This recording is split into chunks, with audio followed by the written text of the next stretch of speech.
Hello everyone, good morning to all of you. कैसे हैं? तो दोस्तों, हम यहाँ पढ़ रहे हैं प्रीपोजिशन और लास्ट के इस वीडियो में हमने कवर कर लिए थे 100 के आसपास क्वेश्चंस। ठीक है, हर वीडियो में 100 मतलब 20 क्वेश्चंस के आसपास मैं आपको करा रहा हूँ और उसी से रिलेटेड जितने भी इंपॉर्टेंट प्रीपोजिशंस होते हैं वो मैं आपको यहाँ पर ऐड करके पढ़ा रहा हूँ। ठीक है दोस्तों, तो आपको एक एक चीज ध्यान रखना है कि अगर जैसे कि मैं कोई वर्ड बता रहा हूँ आपको कि ये वर्ड अपने पास ये प्रीपोजिशन लेता है और ठीक है, तो उससे रिलेटेड कुछ और वर्ड्स बता रहा हूँ तो आपको उनको भी अच्छी तरीके से लर्न कर लेना है। एक एक वर्ड है, बहुत इंपॉर्टेंट है दोस्तों, और उम्मीद करूंगा कि एक भी क्वेश्चन आपका इससे बाहर नहीं बनेगा। ये जो सीरीज चल रही है हमारी 500 प्लस फिक्स प्रिपरेशन की, इससे एक भी क्वेश्चन बाहर नहीं आएगा, गारंटी है इस बात की। बस बशर्ते आपको पेशेंस रखना है और इनको बार बार पढ़ते रहना है। ठीक है दोस्तों, चलिए स्टार्ट करते हैं। देखिए, लॉन्ग वीडियो इसलिए नहीं बना पा रहा हूँ क्योंकि मैराथन अभी, क्योंकि ज्यादा लॉन्ग में हम बोर हो जाते हैं। तो अभी इतने मिलने हैं कि 10 20 50 60 70 वर्ड्स मिलने हैं आपको, लेके इसी को रिवाइज कर लें। और इनका एक प्लेलिस्ट बना दिया है मैंने सीरीज वाइज, वहां जाके आप बार बार इनको प्रैक्टिस करते रहें दोस्तों। ठीक है, क्योंकि बहुत क्वेश्चन पूछे आते हैं प्रीपोजिशन से। चलिए स्टार्ट कर लेते हैं। तो पहला क्वेश्चन है हमारा, सुनीता बाज musing dearest memories of the past. तो देखिए, सुनीता जो है वो म्यूज के बाद आता है ओवर। जब म्यूज के बाद ओवर आता है तो इसका अर्थ होता है कि जो उसकी पास्ट की जो मेमोरीज हैं उनके बारे में वो क्या कर रही है, बहुत ज्यादा गहरा चिंतन कर रही है, सोच विचार कर रही है। ठीक है, किसी चीज के बारे में विचार करना, तो उस सेंस में हम म्यूज के बाद ओवर या ऑन भी यूज कर लेते हैं। ठीक है, ध्यान रखना है। मल के बाद देखिए ओवर आता है, पॉन्डर के बाद ओवर आता है, ब्रूड के बाद भी ओवर आता है, मेडिटेट के बाद ऑन आता है, लेकिन मीनिंग सेम होता है इसका भी, गहरा चिंतन करना, सोच विचार करना। कंटेम्पलेट के बाद ऑन भी आता है और अबाउट भी आता है। इनका मीनिंग भी क्या होता है दोस्तों, गहरी सोच विचार करना। जैसे कि आप अपने पास्ट के बारे में गहरी सोच विचार कर रहे हैं तो सेंस में हम इनको यूज करते हैं। रूमिनेट ऑन, इसके रूमिनेट के बाद भी ऑन आता है। तो ये सारे वर्ड्स बहुत इंपॉर्टेंट हैं, अच्छे तरीके से पढ़ना है दोस्तों। ठीक है, और वीडियो अगर पसंद आया करो तो लाइक कर दिया करो, ज़्यादा ज़्यादा शेयर भी कर दिया करो, ताकि ये हमारा यूट्यूब का जो एल्गोरिदम होता है वीडियो को ज़्यादातर पब्लिक में भेजे तो अच्छा लगता है, अच्छा रिस्पॉन्स मिलता है तो मन करता है वीडियो बनाने के लिए। ठीक है दोस्तों, और देखिए अब यहाँ पे क्या जाएगा, ओवर आ जाएगा। क्लियर है, क्योंकि जो सुनीता है वो अपनी पास्ट की मेमोरी जो है उसके बारे में बहुत ज्यादा चिंतन कर रही थी। ठीक है, अब नेक्स्ट क्वेश्चन देख लेते हैं। नेक्स्ट क्वेश्चन हमारा, he is indifferent praise and blame. देखिए, जो उसका प्रेज है एंड ब्लेम है उससे बहुत ज्यादा इनडिफरेंट है। वो इनडिफरेंट का होता है उदासीन होना। देखिए, इनडिफरेंट के बाद आता है दोस्तों टू, और एपाथेटिक के बाद भी टू आता है, लेकिन दोनों का मीन सेम होता है, उदास होना। ठीक है, और लेकिन कहीं ये चीज मैंने पढ़ाई भी है, डिफरेंट के बाद विदा फ्रॉम आता है, डिफरेंट के बाद क्या आता है दोस्तों, फ्रॉम आता है, लेकिन इनडिफरेंट के बाद टू आता है। ये चीज का ध्यान रखना, बहुत क्वेश्चन पूछे आते हैं। तो यहाँ पे इनडिफरेंट आ गया है तो यहाँ पे क्या यूज कर लेंगे, हम टू यूज कर लेंगे। क्लियर है, चलिए नेक्स्ट क्वेश्चन देख लेते हैं। और इसी जगह इसी से रिलेटिव अगर कोई क्वेश्चन और बन जाता है आपका, ये बढ़ जाता है एपैथेटिक, तो आपको इसको भी याद कर लेना है दोस्तों। चलिए नेक्स्ट क्वेश्चन देखते हैं। नेक्स्ट क्वेश्चन है, बी और ऑल वेरी इंडिग्नेंट। सबसे पहली बात देखना, इंडिग्नेंट का मीनिंग क्या होता है, क्रोधित होना, किसी पे गुस्सा होना। ठीक है भी, the injustice done to him, यानी कि कोई व्यक्ति है उसके खिलाफ जो इनजस्टिस कर होता है, अन्याय किया गया है। ठीक है, तो उस पर बहुत ज्यादा क्रोधित है। तो अब देखिए यहाँ पे इंडिग्नेंट के बाद हम एट यूज करते हैं। क्या यूज करते हैं दोस्तों, एट यूज करते हैं, यानी जब इसका सेंस होता है किसी पे क्रोधित होना, तो यहाँ पे यूज कर लेंगे हम इग्नेंट एट। ठीक है, इंडिग्नेंट एट। अब देखिए कुछ चीज और समझ लेनी है, जैसे एंग्री वर्ड मिल जाए आपको, या बैक्स मिल जाए, ये वाला बैक्स, या इरिटेट मिल जाए। अगर आप किसी पर्सन से इरिटेट हो रहे हैं, एंग्री हो रहे हैं, वैक्स हो रहे हैं, या एंग्री इरिटेट हो रहे हैं, या एंग्री हो रहे हो, तो उसके बाद हम विद यूज करते हैं। लेकिन किसी थिंग के ऊपर, किसी चीज के ऊपर अगर आप एंग्री हो रहे, मतलब एंग्री हो रहे हैं, ठीक है भी, तो उसके बाद हम यूज करते हैं इनके बाद एट। क्या यूज करते हैं दोस्तों, एट। ठीक है, ध्यान रखना है, तो ये चीजें भी आपको याद कर लेनी है। चलिए नेक्स्ट क्वेश्चन देख लेते हैं। नेक्स्ट क्वेश्चन हमारा, today students should be reconciled. Reconciled that is the way things are changing. अब देखिए क्वेश्चन क्या है दोस्तों, रिकंसाइल के बाद विद भी आता है और रिकंसाइल के बाद टू भी आता है, लेकिन किस किस सेंस में आता है तो वो सेंस आपको पता होना चाहिए। ठीक है, देखिए जैसे कि आप किसी पर्सन से मतलब पैचअप करना चाहते हैं, ठीक है भी, टू मेक पीस समबॉडी। ठीक है भी, यानी कि कोई चाहते हैं कि मतलब पैचअप, जैसे किसी से आपसे झगड़ा हो गया है उससे आप बिल्कुल एग्री होना चाहते हैं यहाँ पे भी, लेकिन स्टेट जो भी आपका वो है, मतलब कोई भी लड़ाई झगड़ा है उससे पैचअप करना चाहते हैं, तो ऐसी कंडीशन में हम विद यूज करेंगे। और जैसे किसी चीज को लेकर एग्री होना चाहते हैं, ठीक है भी, किसी चीज के लिए एग्री होना चाहते हैं तो वहां पे हम टू यूज कर लेते हैं। क्लियर है? जैसे देखिए मैं समझाता हूँ आपको। Today students should be reconciled यह the way things are changing, यानी कि जो थिंग्स थे हमारी चेंजिंग हो रही थी तो उसी के अनुसार वो क्या हो गए, एग्री हो गए। उन्होंने उस चीज को एक्सेप्ट कर लिया, एग्री कर लिया या एक्सेप्ट कर लिया। ठीक है, तो ऐसी कंडीशन में हम यहाँ पे पैचअप करने की बात नहीं चल रही है, तो यहाँ पे हम यूज करेंगे टू का। ठीक है, अगर किसी पर्सन से हम पैचअप कर रहे हैं यहाँ पे, तो पैचअप का होता है मतलब मामला सुलझा लेना। जैसे आप में झगड़ा हो गया हो तो उसको पैचअप कर लेना, बिल्कुल नॉर्मल हो जाना है। ठीक है, तो उसके बाद हम विद यूज करते हैं, लेकिन पैचअप का सेंस यहाँ पे नहीं आ रहा, थोड़ा सा आपको ये भी देख लेना है। क्लियर है? चलिए नेक्स्ट वर्ड देख लेते हैं। नेक्स्ट वर्ड देखिए दोस्तों, नेक्स्ट क्वेश्चन है हमारा, it took the child a long time to recover dead as the shock. यानी कि देखिए यहाँ पर कोई चाइल्ड है और उसे जो शॉक लगा था उससे रिकवर होने में कुछ टाइम लग गया है ना, तो वो समय से रिकवर हुआ है। तो रिकवर के बाद या रिलाइव के बाद मतलब किसी चीज से राहत मिलना, जो शौक था उससे राहत मिली, लेकिन किसी चीज से राहत मिलना, दोनों का मीनिंग सेम होता है, रिलाइव फ्रॉम या रिकवर फ्रॉम। तो ऐसे सेंस में इनके बाद हम फ्रॉम का यूज करते हैं। इनका अर्थ होता है किसी चीज से राहत मिलना। ठीक है, यहाँ पे यूज करेंगे हम फ्रॉम का, क्योंकि यहाँ पे देखिए रिकवर आ रहा है इसलिए। चलिए नेक्स्ट वर्ड देख लेते हैं। देखिए ये वर्ड तो बहुत ही पूछा जाता है, ये आप ज्यादातर जानते भी होंगे, कॉम्प्लीमेंट। देखिए यहाँ पे आई आ रहा है तो कॉम्प्लीमेंट के बाद ऑन आता है, यानी कि हम किसी की प्रशंसा करना, किसी की प्रशंसा करना। कॉन्ग्रेचुलेशन, जैसे आप किसी की कॉन्ग्रेचुलेशन हो या कॉन्ग्रेचुलेट हो, ठीक है, यहाँ पे नाउन फॉर्म दे दिया, कोई दिक्कत नहीं है, तो भी इसके बाद क्या आएगा, ऑन आएगा। जैसे आप किसी आपके दोस्त की जॉब लग गई हो, आप उसको सफलता की कॉन्ग्रेचुलेशन बधाई देना चाहते हैं, तो वहां पर ऑन यूज कर लेंगे। और ये अगर ये वाला कॉम्प्लीमेंट दिख जाता है तो इसके बाद हम ये टू यूज करते हैं। ठीक है, इसके बगैर होता है कि मैन के मतलब कोई किसी के बगैर अधूरा है। ठीक है भाई, तो ऐसे कंडीशन में स्पेलिंग आपको याद रख लेनी है, यहाँ पे ई आ रहा है बस, और सब कुछ सेम है। तो ऐसे ये वाला वर्ड मिल जाता है तो आपको यहाँ पे टू यूज करना है और सबके बाद ऑन। तो यहाँ पे कह रहा I complimented on his success in the examination. तो यहाँ पे देखिए कॉम्प्लीमेंटेड आ गया है, उसने तारीफ करी उसकी सक्सेस पर, तो क्या होगा, यहाँ पे ऑन आ जाएगा। क्लियर है? चलिए नेक्स्ट वर्ड देख लेते हैं। आज वीडियो थोड़ा दिन पे बनाना पड़ रहा है, शोर शराबा हो रहा है, फैमिलियाँ यहाँ पे, जहाँ मैं रूम पे रहता हूँ तो यहाँ फैमिली सब शोर शराबा करते हैं, फैमिलीज रहती हैं, उसके लिए माफी। तो नेक्स्ट क्वेश्चन हमारा देखिए, the dramatist must cater the taste of the audience. देखिए कैटर के बाद दोस्तों टू टू टू आता है, और इसका मीनिंग होता है फुलफिल करना, मतलब किसी चीज की पूर्ति करना, भरपाई करना। ठीक है, ध्यान रखना, इसका मीनिंग ये होता है। तो the dramatist must cater to, तो यहाँ क्या यूज करेंगे, हम टू यूज कर लेंगे। नेक्स्ट क्वेश्चन देखते हैं। नेक्स्ट क्वेश्चन है हमारा, suitable steps are taken to bring. देखिए ब्रिंग के बाद कई तरह की प्रिपरेशन आती है दोस्तों, और उसका मीनिंग कुछ अलग अलग होता है, लेकिन सेंटेंस का सेंस हमें अगर समझ में आ रहा है तो हम करेक्ट प्रिपरेशन तक पहुंच जाते हैं, नहीं तो गलती हो जाती है। जैसे यहाँ ब्रिंग अप आ रहा है, तो ब्रिंग अप का होता है दोस्तों रियर करना। रियर का होता है किसी चीज का लालन पालन करना, मतलब किसी बच्चे का आप अच्छे से देखभाल कर रहे हैं, पालन पोषण कर रहे हैं, तो ऐसे सेंस में हम अप यूज करते हैं। तो आप यहाँ पे देख सकते हैं कि the suitable steps are taken to bring the cost of living. ये कॉस्ट ऑफ लिविंग है, कॉस्ट ऑफ लिविंग का बताता है जो हमारी जीविका होती है, रहने के जो साधन होते हैं होता है। ठीक है, तो यहाँ पे पालन करने की बात तो खैर नहीं चल रही है, तो यहाँ पे अब तो खैर नहीं आएगा। ब्रिंग ओवर का अर्थ होता है दोस्तों मतलब किसी चीज को परसुएट कर लेना, किसी चीज को मना लेना। अब देखिए सुइटेबल स्टेप किसी चीज को मना थोड़ी रहे हैं, तो ओवर भी नहीं आएगा, ऐसा एलिमिनेट कर सकते हैं। ब्रिंग ऑन का अर्थ होता है किसी चीज का होना, किसी चीज का होना। तो यहाँ पे ओवर का अर्थ होता है किसी चीज का होना। ठीक है, तो कोई होने की बात नहीं चली, तो यहाँ पे ये भी नहीं आएगा। ब्रिंग डाउन का अर्थ है किसी चीज को कट करना, मतलब किसी चीज को कम कर लेना, घटा लेना है। ठीक है भाई, ब्रिंग डाउन आना यानी कि किसी चीज को कट डाउन कर देना। तो जो हमारी कॉस्ट ऑफ लिविंग है, जो रहने के कुछ साधन थे है ना, ठीक है, उसको हमने क्या कर रहे हैं, ब्रिंग डाउन कर रहे हैं, कम कर रहे हैं। ठीक है भाई, तो सेंटेंस का सेंस यहाँ पे थोड़ा सही जा रहा है, तो हम यहाँ पर ब्रिंग के बाद डाउन यूज कर लेंगे। ठीक है, लेकिन सारे वर्ड्स का मीनिंग आपको पता होना चाहिए। नेक्स्ट वर्ड देख लेते हैं दोस्तों। नेक्स्ट वर्ड हमारा, I am satisfied that is his innocence. उसके जो इनोसेंस है उससे वह क्या है, सेटिस्फाइड है।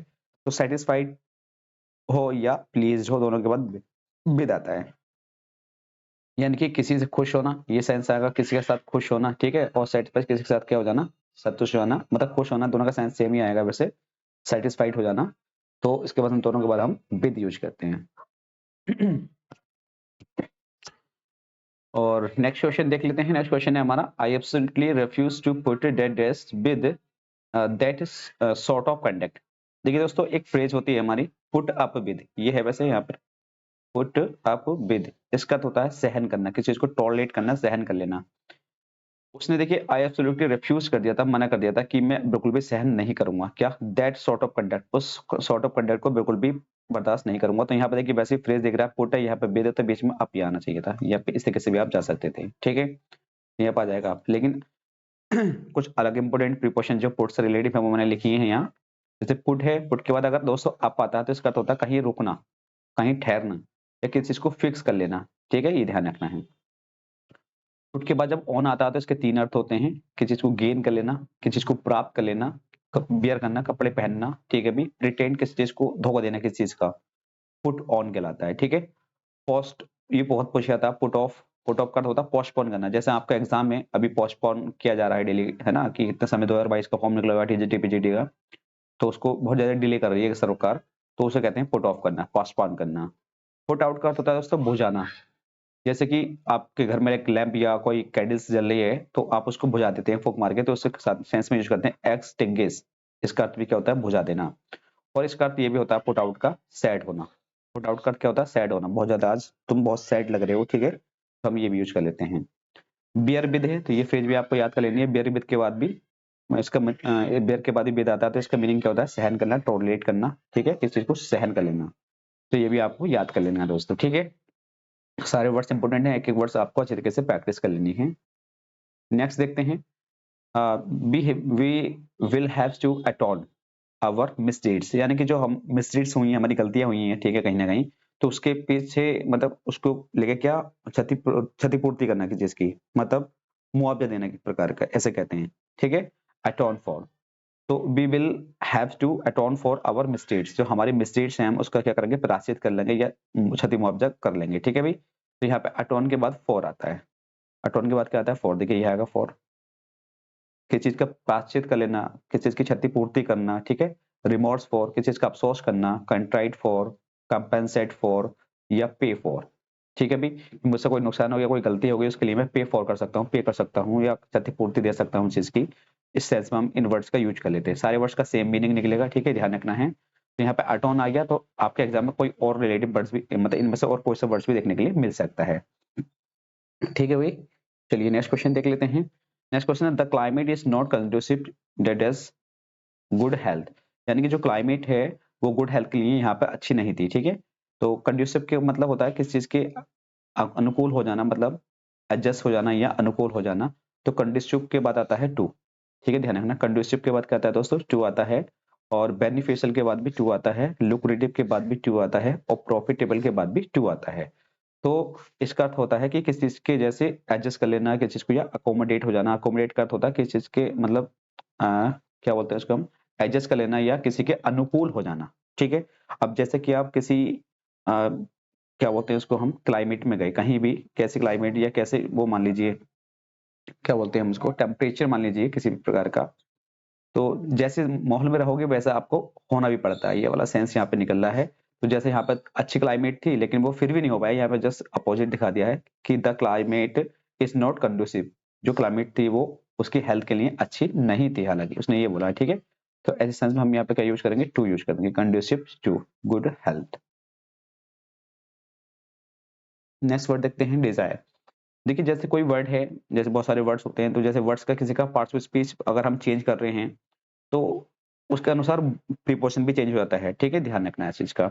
जैसे यहाँ पे डिजायर है तो यहाँ पे डिजायर एक नाउन की तरह अगर कहीं यूज होगा सेंटेंस में तो डिजायर के बाद हम फॉर यूज करेंगे, किस चीज की इच्छा होना, किस चीज के मन में कोई इच्छा होना, ठीक है। डिजायरस आ रहा, DESIROUS, डिजायरस आ रहा है तो डिजायरस एक एडजेक्टिव होता है, लास्ट में OUS भी आ रहा है, ये मैंने बताया भी था आपको। तो इसके बाद हम ऑफ यूज करते हैं, लॉन्ग के बाद फॉर यूज करते हैं, एस्पायर के बाद फॉर यूज करते हैं, पाइन के बाद फॉर यूज करते हैं, यन के बाद फॉर यूज करते हैं, क्रैप के बाद फॉर यूज करते हैं, पिंट के बाद फॉर यूज करते हैं, अर्ज के बाद फॉर यूज करते हैं, एपिटाइट के बाद फॉर यूज करते हैं। और सारे ही दोस्तों इंपोर्टेंट वर्ड्स हैं, एक एक वर्ड्स को अच्छे तरीके से बहुत अच्छे तरीके से प्रैक्टिस कर लेना, ठीक है, ध्यान रखते हैं।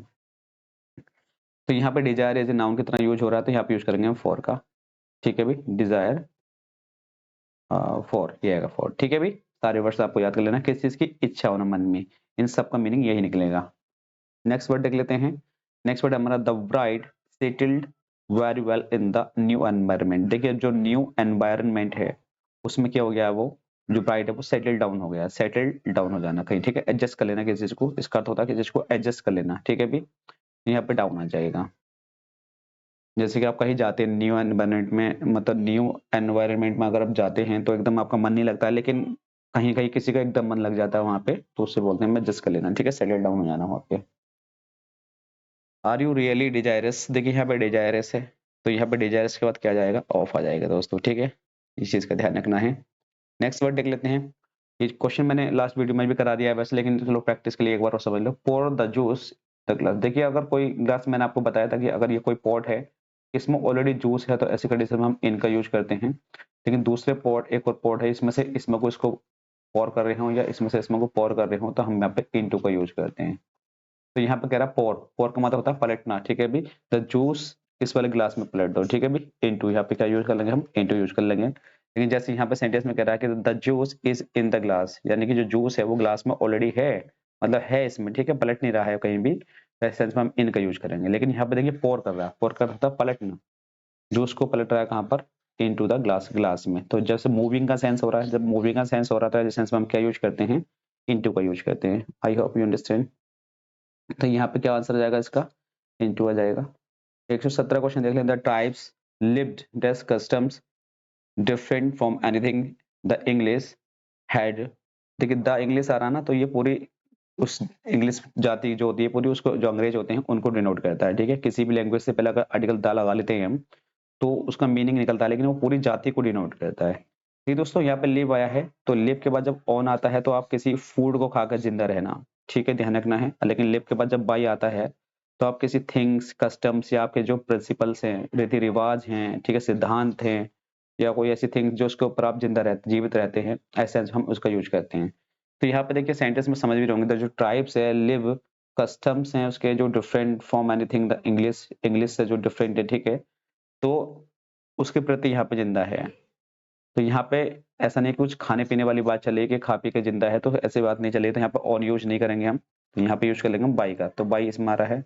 और तो ऐसे आने के नहीं, दो को तो एकदम एलिमिनेट कर देना है आपको एग्जाम में, ठीक है, इनमें से फंसना होगा कि इसमें क्या लगाना, लेकिन इसका मीनिंग आपको समझ में आना चाहिए। जैसे अब यहाँ देखेंगे जो काउस हैं तो लिव ऑन ग्रास, वो घास जो ग्रास हमारे उसको खाकर जिंदा रहती है, जीवित रहती है, ठीक है, तो यहाँ पे खाने की बात चल रही है। तो Gandhi ji lived by his principles, देखिए बाई आ गया है, जो मतलब वो रहते हैं वह तो अपने सिद्धांतों के प्रति इस काम को करते हैं, ठीक है भी, तो यहाँ पे खाने की बात नहीं चल रही है, तो आपको समझ जाना कि बाई आना चाहिए। क्लियर है।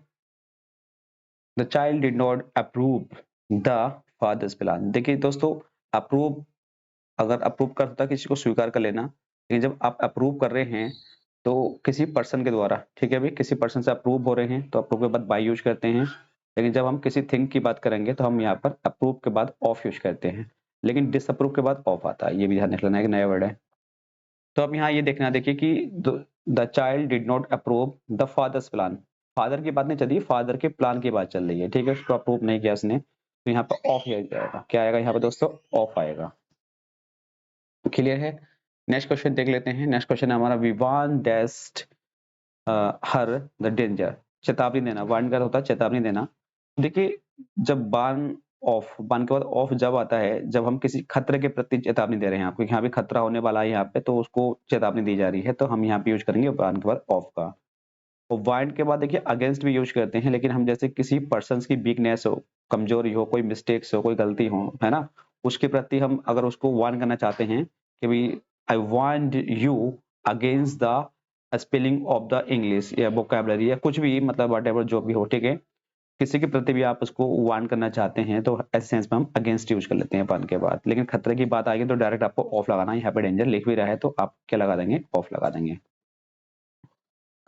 अब जैसे देखिए आपको पता है कि बान के बाद ऑफ या अगेंस्ट आता है, तो आपको अबाउट और इस पर तो एकदम जाना ही नहीं था, दो ऑप्शन तो एलिमिनेट हो जाने चाहिए थे आपके एकदम, ठीक है भी, इस बात का भी ध्यान रखना, बस यहाँ फंसते हैं, थोड़ा सा स्मार्ट तरीके से काम करना है। लास्ट वर्ड है आज की इस वीडियो का दोस्तों, वीडियो अच्छी लगे तो आपको ज्यादा से ज्यादा शेयर करना है और लाइक जरूर कर दिया करें यार, कंप्लीट वीडियो देखा करें, ऐसा नहीं है कि 10-12 मिनट की वीडियो होती है, ज्यादा लॉन्ग वीडियो नहीं बना रहा हूँ, लेकिन वर्ड्स आप देख रहे होंगे काफी करा रहा हूँ एक ही वीडियो में, टाइम लगता है यार कंटेंट को टाइप करने में, ये पीपीटी बनाने में बहुत टाइम लगता है, जिसको आप समझ सकते हैं। तो be all laughed dead as affair. देखिए लाफ्ट के बाद एट भी आता है, ग्रीन के बाद एट आता है, स्माइट के बाद एट आता है, मॉक के बाद एट आता है, चकल के बाद एट आता है। लेकिन जब किसी पर्सन पे आप ये काम कर रहे हो, ये चीज पे हंसना, मजाक बनाना, किसी की खिल्लियां उड़ाना, ठीक है, उसे पर्सन पे, तो हम वहां यूज करते हैं एट का। लेकिन यहाँ पर देखिए पर्सन ही नहीं है, अफेयर है। जब किसी समथिंग, किसी चीज की बात चलती है, तो ऐसे सेंस में हम लाफ के बाद ओवर यूज करते हैं। तो यहाँ पे ओवर है सेंटेंस में, तो ओवर यूज करेंगे हम, ठीक है। B all laughed over the affair. Clear है दोस्तों? आई होप ये सारे वर्ड्स आपको समझ में आए होंगे। अच्छी तरीके से प्रैक्टिस कर लेना है बार बार। आप अगर लिख भी नहीं पाए, नोट्स नहीं कर पाए, अगर आप लिख नहीं पाए तो आप उनको अच्छी तरीके से स्क्रीनशॉट भी ले सकते हैं, ठीक है। तो इस चीज़ को आप सेव कर लें, या कैसे भी वट जो भी आपका मन हो नोट्स बना ले। चलो आज के लिए इतने रखते हैं, मिलेंगे नेक्स्ट वीडियो में नए अंदाज के साथ, ठीक है दोस्तों। Thank you everyone.